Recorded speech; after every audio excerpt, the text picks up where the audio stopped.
Ghibli-style ramen. Let's make a warm, comforting bowl of Ghibli-style ramen.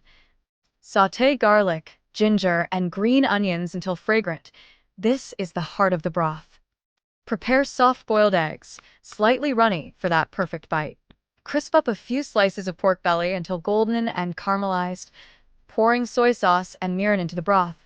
Add soy sauce, mirin, and a dash of miso to build deep umami flavors.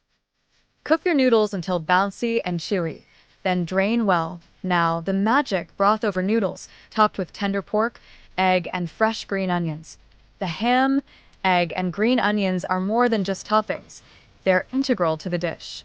Warm the ham slices gently to keep them tender.